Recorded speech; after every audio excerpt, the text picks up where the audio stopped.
নির্বাচনের ফলাফল যেখানে আগে থেকেই জানা, সেখানে আর নির্বাচনের আয়োজন করে লাভ কি? কিংবা সরকারি দলের সদস্য হওয়ায় যদি দলের বিপক্ষের কাউকে ভোট না দেওয়া যায়, তাহলে এই ভোট দেওয়ার প্রয়োজনটাই বা কি? রাষ্ট্রপতি নির্বাচনের তফসিল ঘোষণার পর থেকেই এই বিষয়গুলো আলোচিত হচ্ছে সর্বত্র। আর সে আলোচনায় আরও প্রাণ সঞ্চার করেছে বৃহস্পতিবার রাষ্ট্রপতি নির্বাচনের তফসিল স্থগিত চেয়ে হাইকোর্টে করা একটি রিট, যেখানে সংবিধানের ৭০ অনুচ্ছেদের বৈধতা চ্যালেঞ্জ করা হয়েছে। যে ৭০ অনুচ্ছেদ একজন সংসদ সদস্যকে তার পছন্দের রাষ্ট্রপতি প্রার্থীকে ভোট দেওয়ার পথ রুদ্ধ করে দিয়েছে বলে দাবি রিটকারীর। এই অবস্থায় আসছে ২০ আগস্ট রাষ্ট্রপতি নির্বাচন আয়োজন করা সম্ভব হবে কিনা সেই শঙ্কাও করছেন কেউ। সংবিধানের ৭০ অনুচ্ছেদে বলা হয়েছে, কোনো নির্বাচনে কোনো রাজনৈতিক দলের প্রার্থীরূপে মনোনীত হইয়া কোনো ব্যক্তি সংসদ সদস্য নির্বাচিত হইলে তিনি যদি উক্ত দল হইতে পদত্যাগ করেন অথবা সংসদে উক্ত দলের বিপক্ষে ভোটদান করেন, তাহা হইলে সংসদে তাহার আসন শূন্য হইবে। তবে তিনি সেই কারণে পরবর্তী কোনো নির্বাচনে সংসদ সদস্য হইবার অযোগ্য হইবেন না। রিটকারী আইনজীবী অ্যাডভোকেট ইউনুস আলী আকুন্দের দাবি, এই বিধানের কারণে সংসদ সদস্যরা স্বাধীনভাবে ভোট দেওয়ার সুযোগ থেকে বঞ্চিত হন। এতে তাদের গণতান্ত্রিক অধিকারও বাধাগ্রস্ত হচ্ছে। এ কারণেই তিনি রাষ্ট্রপতি নির্বাচনের বর্তমান প্রক্রিয়া স্থগিত চেয়ে আদালতের হস্তক্ষেপ চেয়েছেন। ফোটানোর ঝামেলা ছাড়াই নিরাপদ পানির জন্য ঘরে আনুন পিওরিট। কল করুন 16627। রিট আবেদনকারীর পক্ষের অংশের দাবি, এই ৭০ অনুচ্ছেদে দলের বিপক্ষে ভোট দিলে সংসদ সদস্য পদ হারানোর কথা থাকায় সংসদ সদস্যের ভোট দেওয়ার স্বাধীনতার উপর সংবিধানেই একটি বড় সীমা আরোপ করা হয়েছে। ফলে ইচ্ছে থাকলেও সরকার দলীয় কোনো সংসদ সদস্য অন্য কোনো প্রার্থীকে ভোট দিতে পারবেন না। এটি তার স্বাধীনভাবে ভোটাধিকার প্রয়োগ করার উপর সরাসরি বাধা। ফলে এই ৭০ অনুচ্ছেদের কারণে রাষ্ট্রপতি নির্বাচনটি একটি নির্বাচনী আনুষ্ঠানিকতায় পরিণত হয়েছে।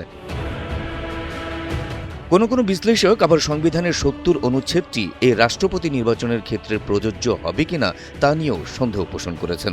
তাদের যুক্তি, এই অনুচ্ছেদে দলের বিপক্ষে ভোট দিলে সংসদ সদস্যপদ শূন্য হইবে বলতে হয়তো সংসদে কোনো প্রস্তাব বা বিলে ভোটের কথা বলা হয়েছে। কিন্তু রাষ্ট্রপতি নির্বাচন কোনো বিল বা প্রস্তাব নয়। এছাড়া রাষ্ট্রপতি নির্বাচন সংসদ কক্ষে অনুষ্ঠিত হলেও এটি সংসদের আইন প্রণয়ন বা সাধারণ কার্যধারা নয়। এটি নির্বাচন কমিশন পরিচালিত একটি স্বতন্ত্র সাংবিধানিক নির্বাচন। সেক্ষেত্রে দলের বিপক্ষে ভোট দেওয়া বলতে ৭০ অনুচ্ছেদে যা বলা হয়েছে তা এই রাষ্ট্রপতি নির্বাচনের সঙ্গে সরাসরি সামঞ্জস্যপূর্ণ নয় বলে মনে করছেন কেউ। এদিকে জাতীয় সংসদে রাষ্ট্রপতি নির্বাচন নিয়ে প্রস্তুতিমূলক বৈঠকের পর সংবাদ সম্মেলনে জাতীয় সংসদের চিফ হুইপ নুরুল ইসলাম মনি বলেছেন, রাষ্ট্রপতি নির্বাচনে দলীয় সিদ্ধান্তের বাইরে গিয়ে কোনো সংসদ সদস্য ভোট দিতে পারবেন না। দিলে সংবিধানের ৭০ অনুচ্ছেদ অনুযায়ী তার সংসদ সদস্যপদ বাতিল হবে। এক্ষেত্রে সরকারি দলের যুক্তি, ৭০ অনুচ্ছেদে সংসদের কোনো অধিবেশনে বলা হয়নি, কোনো বিলের ওপর কথাটিও বলা হয়নি। সেখানে বলা হয়েছে সংসদে দলের পক্ষে ভোট দিলে আসন শূন্য হইবে। যেহেতু রাষ্ট্রপতিকে নির্বাচন করেন সংসদ সদস্যরা আর ভোট হয় সংসদ কক্ষে, ভোটটিও হয় প্রকাশ্যে, তাই দলের শৃঙ্খলা রক্ষার স্বার্থে দলের বাইরে ভোট না দিতে রাষ্ট্রপতি নির্বাচনেও ৭০ অনুচ্ছেদের বিধানটি প্রযোজ্য হয়। এছাড়া রাষ্ট্রপতি নির্বাচনের নিয়ম অনুযায়ী এখানে সংসদ সদস্যদের ভোট দিতে হয় প্রকাশ্যে এবং সেখানে তাদের স্বাক্ষরও দিতে হয়।